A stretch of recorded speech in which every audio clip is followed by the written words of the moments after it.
صلوا عليه وسلموا تسليما. درود شريف وشوق سر والولي. اللهم صل على سيدنا محمد وعلى آل سيدنا محمد كما صليت على إبراهيم وعلى آل إبراهيم إنك حميد مجيد. مولاي صل وسلم دائما أبدا على حبيبك خير الخلق كلهم. مجلس کے ناس دیر د قدر والمعزز او مکرم علماء کرام مشایخ عظام دلری او نزدینا راغلی بہترین او قدرمن ملمانا د دې کلی او علاقی اوسیدون کی د دې پرفیض او بابرکته مجلس د ټولو ګډونوالو په اجازت باندې غواړم یو څو مختصر خبرې د موقع په مناسبت ستاسو درانه حضور ته وړاندې کم. رب کریم دې اولا ما ته ور باندې د صحیح وینا او د عمل کولو توفیق راکړي او ثانیاً د الله تعالی تاسو ته د اورېدلو او د عمل کولو توفیق درکړي. معزز سامعینو، زمونږ او ستاسو د دغه مجلس نسبت او تعلق زمونږ د یو ګران او معزز دوست جناب قاری صاحب روح الله د نکاح سره دی. د نکاح فضائل مونږ تاسو په دغسې مجالسو کې د علماو نه اورو. زه صرف یوې خبرې طرف ته ستاسو ذهنونه را متوجه کول غواړم چې په نکاح کې مهم شی هغه د منکوحي انتخاب دی. نکاحونه هر څوک کوي، اهم خبر دادا چې باید انسان ځان ته د بهترین زنانه انتخاب وکړي. سره د دینه چې شریعت مطهره موتا تا نارینه و زنانه تا یو حکم مخی تقدی او هغه دا رب کریم فرمای نارینو تا اے نارینو تاسو که د پردو زنانو سره مخامخ شوی، قرآنی آیت ده رب کریم وی خپل سترگی ٹیٹی کئی پردی زنانو تا مگوری. زنانو تا قرآن کریم خطاب کئی اے زنانو که تاسو د پردو نارینو سره مخامخ شوی، خپل سترګې ټیټې کئ پردو نارینو ته مه ګورئ. یو ځل ناڅاپه نظر پرېوتل په پردۍ زنانه باندې یا د زنانه په پردي نارینه باندې دا معاف کړي دي، اما دوباره یو زنانه ته کتل یا د زنانه دوباره یو نارینه ته کتل د شریعت د نگاه نه دا کار منع دی. ولی نظر هغه څه دی چې انسان لره د ګناهونو سبب جوړیږي، همدغه کتل دی چې دا ګناه او زنا ته مفضي کیږي. خو لیکن د انتخاب په اساس شریعت مطهره موتا ته پردی زنانه ته کتل دا روا ګرځولی دي. صاحب د مشکات په خپل کتاب دویم جلد کتاب النکاح کې یو مستقل باب په دې عنوان دی او مبارک فرمای باب النظر الی المخطوبه. یو سړی مخطوبې زنانه ته کتی شي او کنه، هغه زنانه چې د اراده د هغې سره د نکاح کولو لري د دې زنانه ته کتلی شي او که نشي کتلی. متعدد مرفوع روایات او موقوف آثار په دې باب راخستی دي چې د انتخاب د پاره نارینه زنانه ته کتی شي، د انتخاب د پاره زنانا نارینه تا کتی شي، په دې نیت چې نارینه وایي زه د دغې ښځې سره نکاح کول غواړم، شریعت د هغې مخ ته د کتو اجازت ما تا ته راکړی دی. ولې؟ اساس او بنیاد دا دی دوستانو، په نکاح کې مهم شی انتخاب دی. نکاح داسې سودا ده چې د نارینه او د زنانه د ژوند مسلې دي، د ورځو د ګنټو نه بلکې دا د میاشتو د کلونو مسلې دي. کلونه ژوند چې یو نارینه د زنانه سره تیروي، پکار دا ده چې دی بهترین انتخاب د خپل ځان دپاره وکړي. زنانه ته پکار دا ده چې دا یو بهترین انتخاب د خپل ځان دپاره وکړي. په دې اساس زما او ستا خوږ پیغمبر محمد عربي صلی الله علیه وسلم چونکې خپلم نکاحګانې لرودې، 11 بیبیانې رسول اکرم صلی الله علیه وسلم په نکاح کې وي.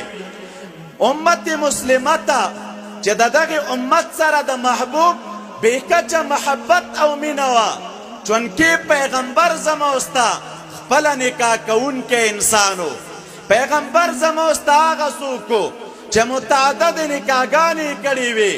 د امت ته عجیبه پیغام مخې تږدي، ای زما امته نکاح خو کوي خو لیکن د انتخاب سوچ ځان سره وکړه. هغه څنګه؟ کتاب النکاح د مشکات کې حدیث دی، رسول اکرم صلی الله علیه وسلم فرمای تنکح المرأة ل40.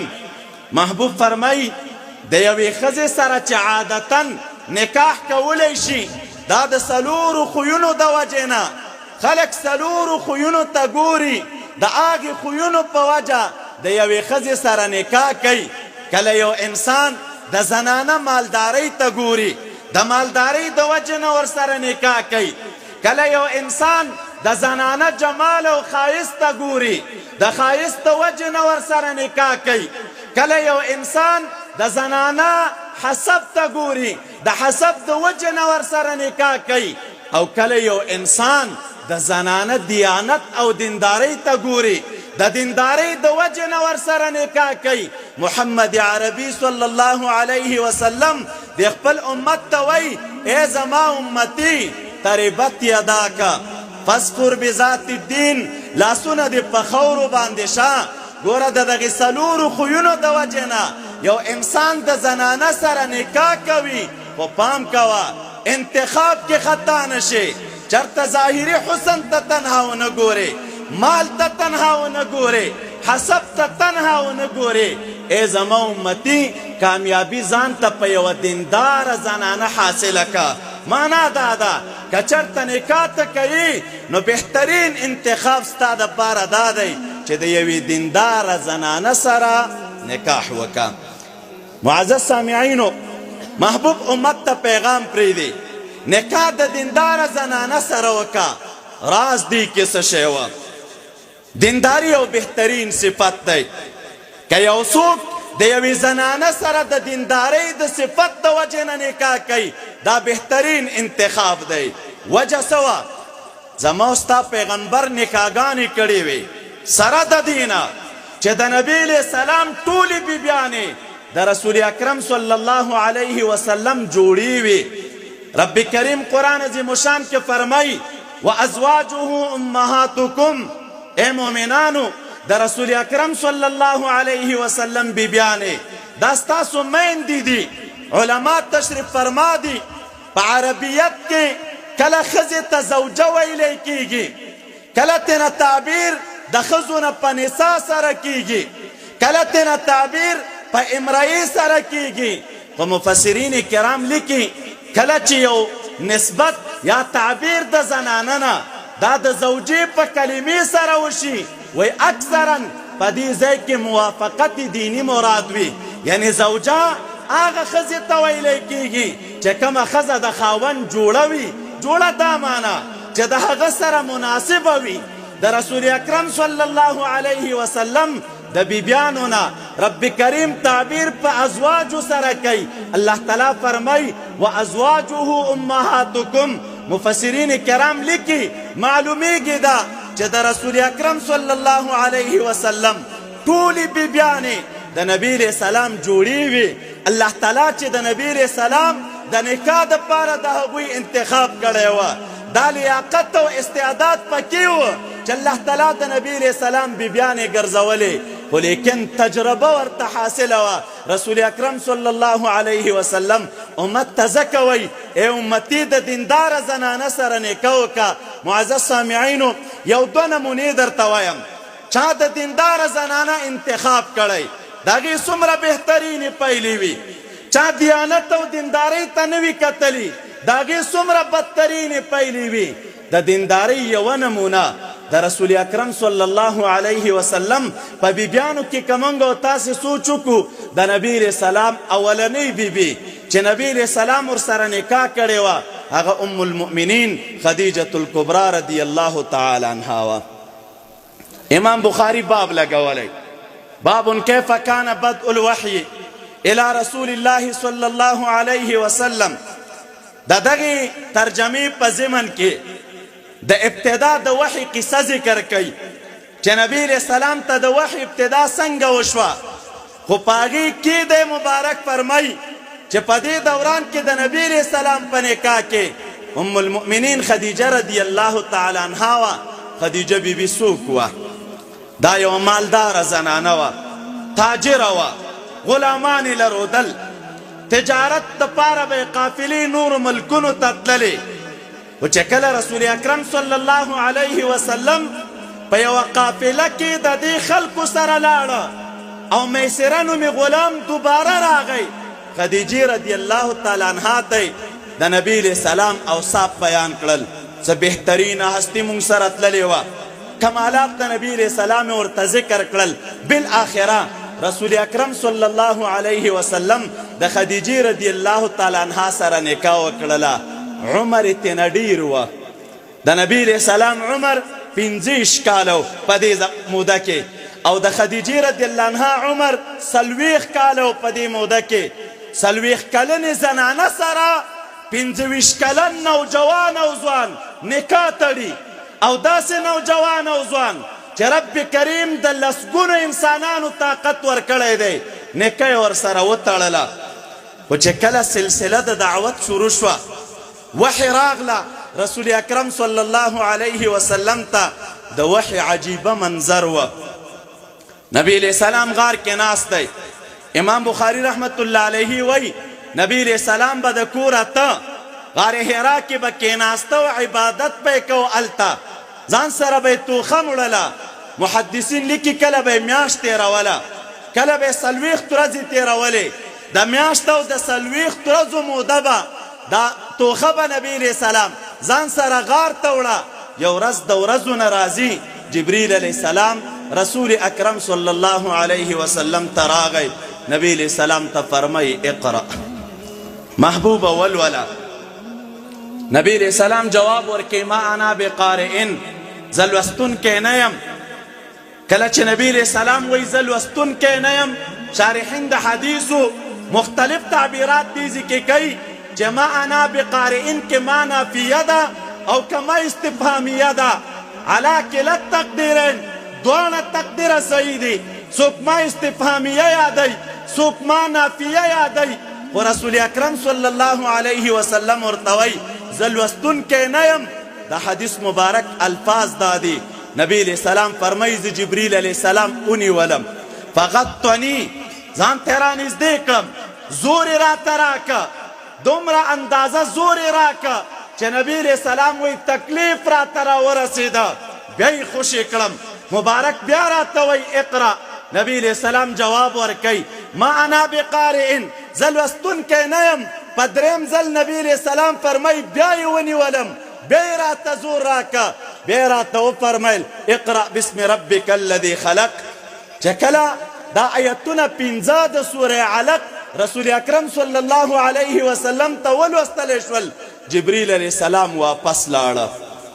نبی علیہ السلام د غار نه را روان شه، راځي کور ته. په دې دوران کې په کور کې دغه بهترینه بیبي خدیجه رضی الله تعالی عنها ناسته ده. خدیجه رضی الله تعالی عنها ته وایي زملونی زملونی، په ما صادر واچوئ، کمپل او شړۍ را باندې را واچوئ.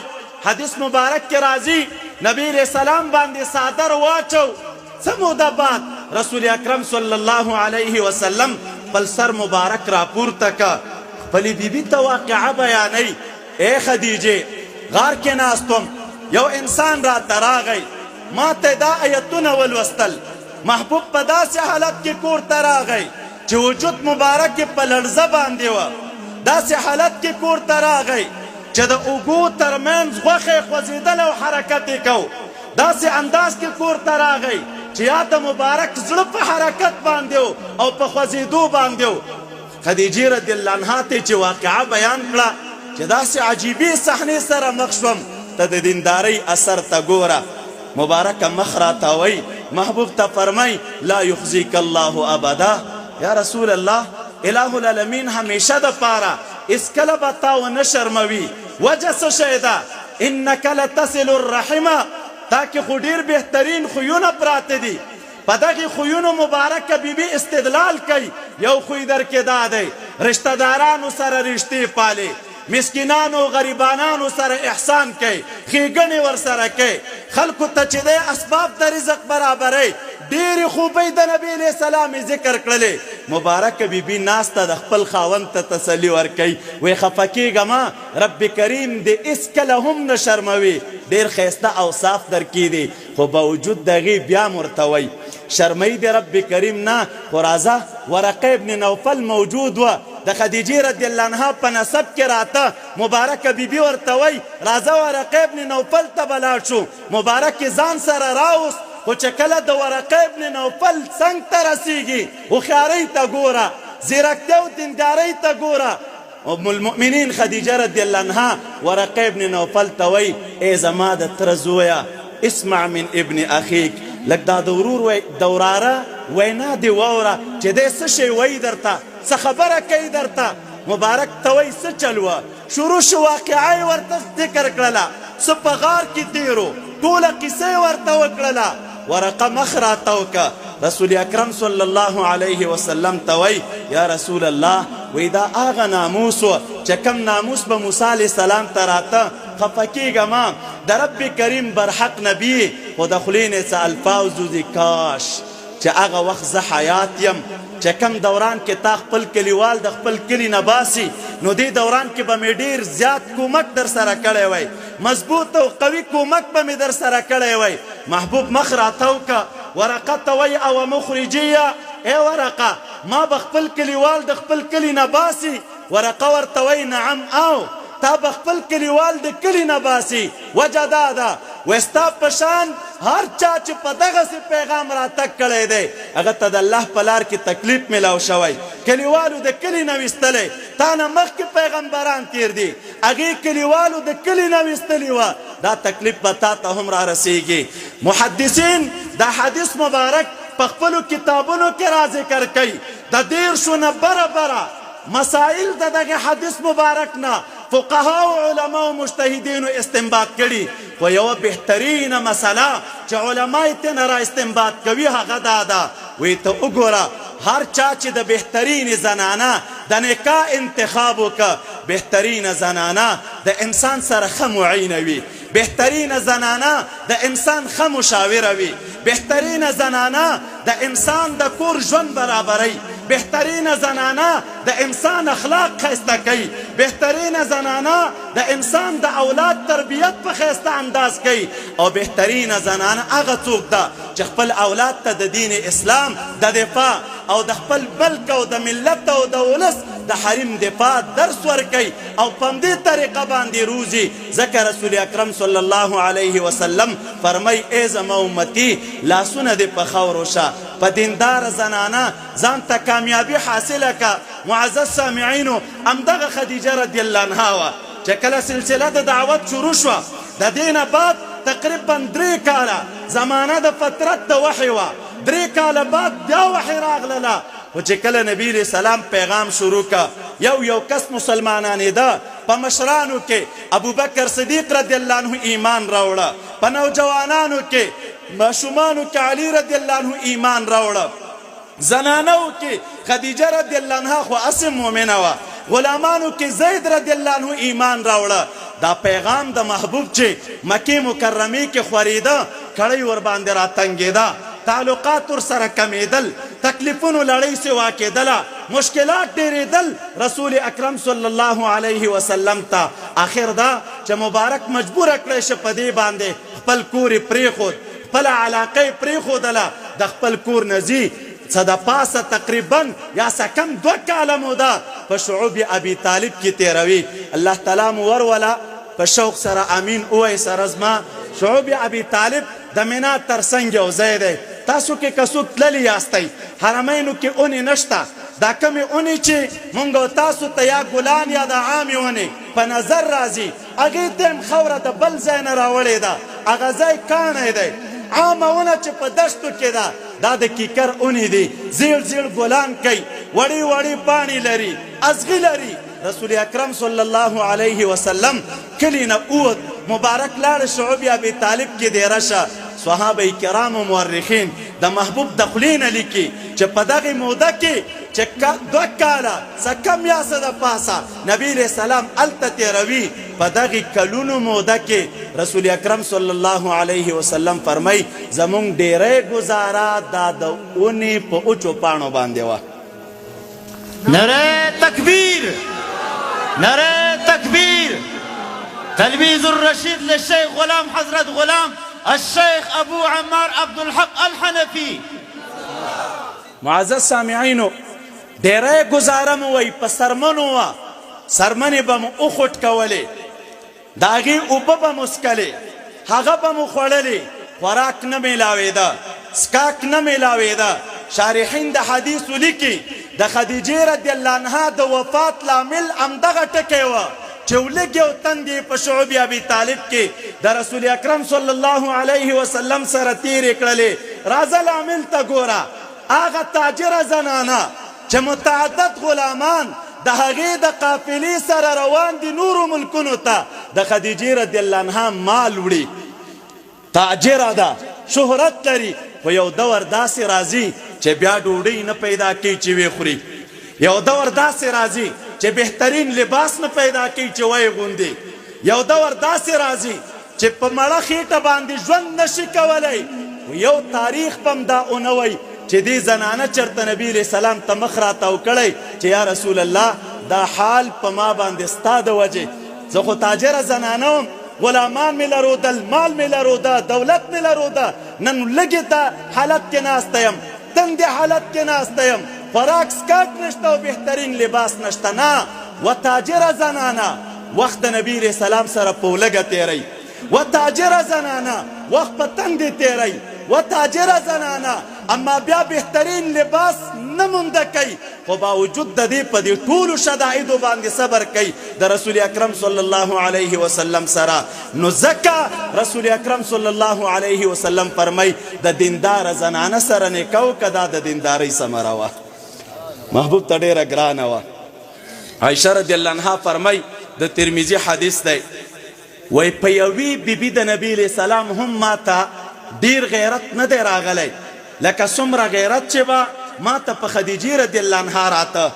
وی سره د دې نه دا د بنتوب خپل غیرت وي، سره د دې نه چې خدیجه رضی الله عنها مخکې وفات وه، عایشې رضی الله عنها سره وروستو نبي علیه السلام نکاح کړې ده. دې دوران کې خدیجه رضی الله عنها نه وه، و عایشه رضی الله عنها وایي په دې نورو بیبي ډېر غیرت نه راته، وجه دا وه چې په دې ټولو بیبیانو کې زه رسول اکرم صلی الله علیه وسلم ته ډېره ګرانه وم. فضایل هم ډېر دي، مبارک به خپله بیانول چې ما ته رب کریم دا فضیلت راکړی دی راکړی دی راکړی، متعدد فضایل دي او محبوب ته ګرانم وه، دعا به یم کوله کله چې به د زنانو ترمنځ سره د دې نه چې تقسیم په مابین د بیبیانو کې د ورځو دا په نبي علیه السلام لازم او واجب نه وه. الله تعالی نبی علیه السلام ته اختیار ورکړی و، خوښه سته چې هرې بیبي سره ډېر وخت تېری او که لږ وخت تېری، څوک ځان ته ډېره رانږدې کوي او څوک لرې کوي، په دې نبي علیه السلام مکلف نه و. خو باوجود د هغې بیا هم د نبي علیه السلام د عدالت تقاضا دا وه چې بیبیانو ته تقسیم ټاکلی وه، خو بیا به د هغې باوجود رسول اکرم صلی الله علیه وسلم دعا کوله، ای الهه څه چې زما په وس کې و هغه خو ما وکړل، څه چې زما اختیار کې و هغه خو ما وکړل، خو په هغې څه کې زما سره مواخذه مه کوه چې زما په وس او اختیار کې نه ده، چې هغه محبت و د عایشې رضی الله تعالی عنها سره. د نبي علیه السلام ورسره بې اختیاره مینه وه، ډېره ګرانه وه ورته، محبت یې ورسره و. نو دا مبارکه وایي چې په دې نورو خو غیرت نه راته، اما خدیجې رضی الله عنها باندې غیرت راته. وجه څه وه؟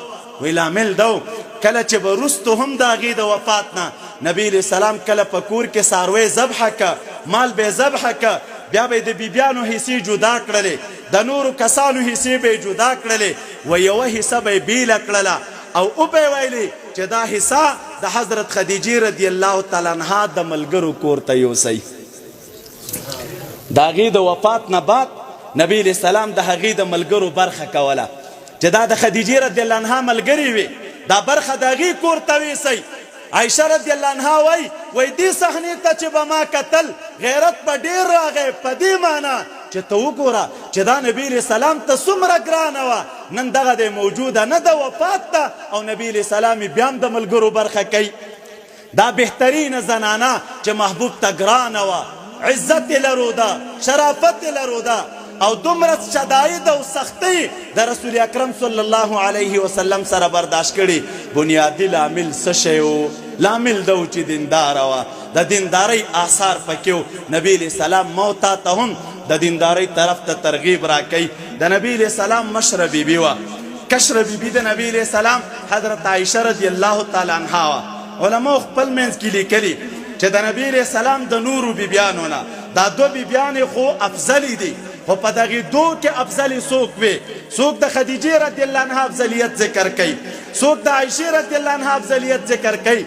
طرفینو لره دلایل دي، څوک خپل وجوهات وایي د یوې د فضیلت دپاره، څوک وجوهات د بلې د فضیلت دپاره وایي. خو شارحین لیکي وایي په اعتبار د تقدم د اسلام، په اعتبار د برداشت کولو د سختیو، په اعتبار د کومک د رسول اکرم صلی الله علیه وسلم بهترینه زنانه هغه خدیجه رضی الله تعالی عنها ده، او په اعتبار د علم او د فقاهت سره بهترینه زنانه چې ده هغه عایشه رضی الله تعالی عنها ده.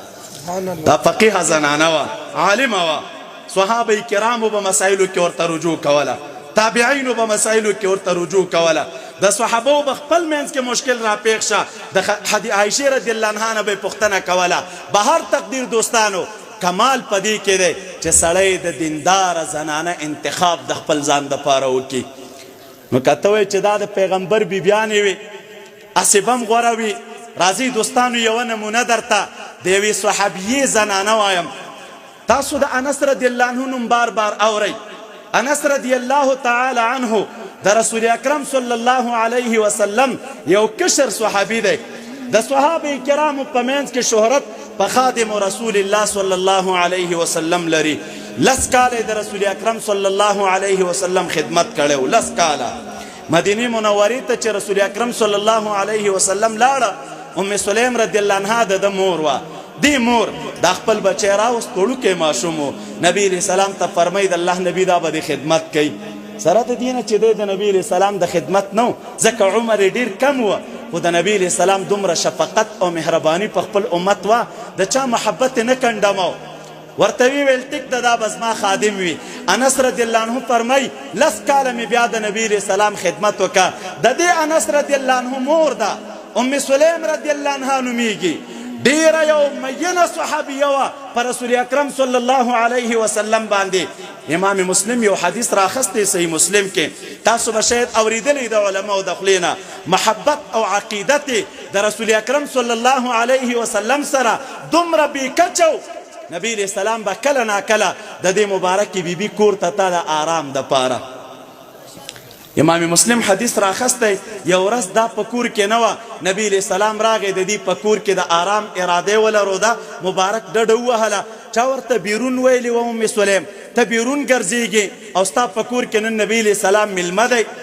مبارکې بیبي خپل کار پرېښود، په منډه منډه باندې راغله، ګوري چې رسول اکرم صلی الله علیه وسلم د دې په کور کې تشریف فرما دی، مبارک آرام کوي. هلته حرمینو کې ګرمي ډېره ده، نبی علیہ السلام آرام کوي او د آرام په دوران کې په تندي مبارک باندې خولې را روانې دي. مبارک چې دی خولو ته وکتل، داغه خولي چې د محبوب پر رخسار راتلی دغه بیل کیفو. قاضی عیاض وغیرہ نور علماء روایت راخستی کله چې به د نبی علیہ السلام پر رخسار دا کمی خولي چې لاندې روانې دي ام سلیم رضی الله عنها دا خولي په مالوچ راوچوي او په دې بوتل کې همداسې اچوي. دې دوران کې رسول اکرم صلی الله علیه وسلم سترګې وغړولې. د نبی علیہ السلام خوب داسې نه و لکه د عامو خلکو خوب، یا زمونږ او ستاسو خوب. نبی علیہ السلام فرمایي تنام عینایا ولا ینام قلبي، سترګې مې اودې وي زړه مې نه وده کېږي، زړه مې بیداری. همدا وجه ده د پیغمبرانو خوبونه دا وحی ده. رسول اکرم صلی الله علیه وسلم چې سترګې وغړولې ګوري چې لګیا د خولي راغونډی، ورته وی ام سلیم په دې خولو څه شی کوي؟ مبارکه بیبي ورته وی نرجو برکتها لصبیاننا، د الله نبی دا خولي مبارکه مو دې دپاره راغونډوم چې دې ته د برکت عقیده ساتم د خپلو ماشومانو دپاره. زمونږ ماشومان مریضانیږي، د برکت عقیده ورته ساتم چې دا را سره وي، الله تعالی به هغې ته شفا ورکوي او جوړیږي به. 3 کرته ورته رسول اکرم صلی الله علیه وسلم ویل اصابته ام سلیم حق ته رسیدلې، یقینا زما په خولو کې شفا ده، زما په خولو کې برکت دی. دغه بهترینه زنانه ام سلیم صحابیه ده، بېکچه مینه د رسول اکرم صلی الله علیه وسلم سره لري. سیرو او د تاریخ کتابونو یو روایت راخستی وی د دې یو زوی و، خاوند ته هم ډېر زیات ګران و، دې ته هم ګران و، خو د الله تعالی شانو چې د دې دومره ګرانښت سره سره همیشه به مریض و، تکلیف کې به و. یو ورځ د ورځو نه داسې راځي د ام سلیم خاوند د کوره اوت لاړ خپل کار پسې او دا مریض بچی د ام سلیم وفات شي.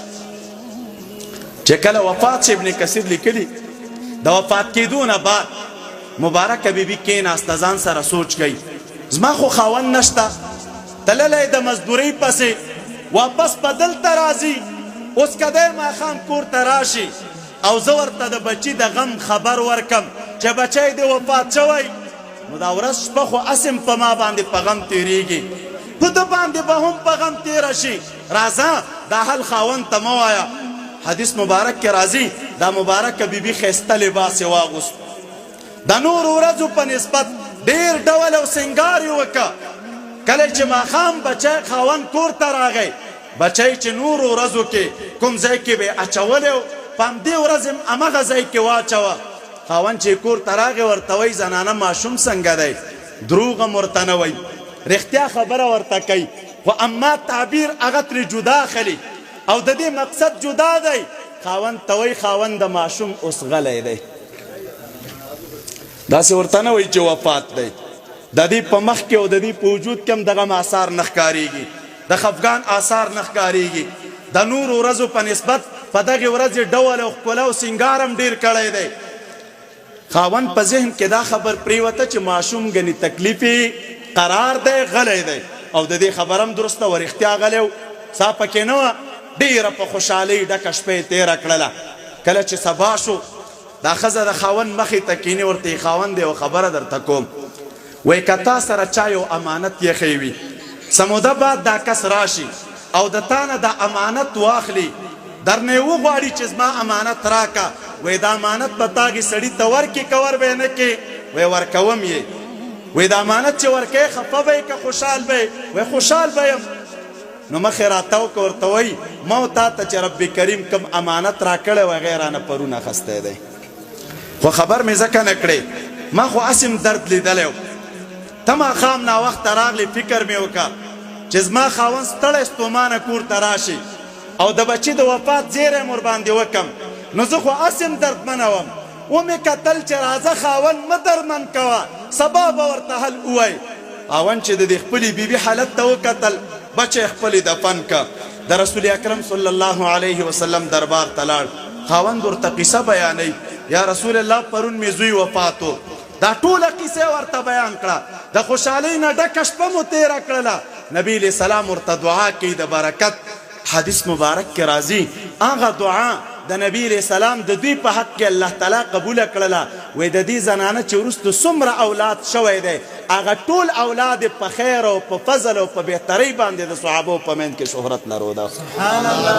ولې د نبی علیہ السلام د دعا برکت و. خو لیکن مسله اهمیت نه څه معلومیږي شارحین د حدیث ولیکي بچی وفات دی اما زنانه خپل خاوند نه خبري په دې غم کې ځان سره نه شریکي د اثر او برکت د څه شی او د دیندارۍ کدا زنانه دیندار نه وای زما ستا په کور کې چې و اگې ماتوي اگې او خاوند نه یو کور تماخام راشي شور شغب په کور کې جوړ وي کور حالات به سور وي خاوند خفا ماشومان خفا په کور کې بدرنګي او شور شغب جوړ وي لامل څه شی دی دینداری نشتا داغي زنانه بچي وفات دی خاوند نه خبروي خپل په مخ کې د خفقان آثار نه ښکاریږي دا برکت د څه شي د دیندارۍ و. ځکه رسول اکرم صلی الله علیه وسلم موږ تاسو ته وایي چې انتخاب د زنانه کوئ نو د دیندار زنانه انتخاب وکړه. نکاح کې انتخاب مهم دی. خو دوستانو فکر کوئ نبی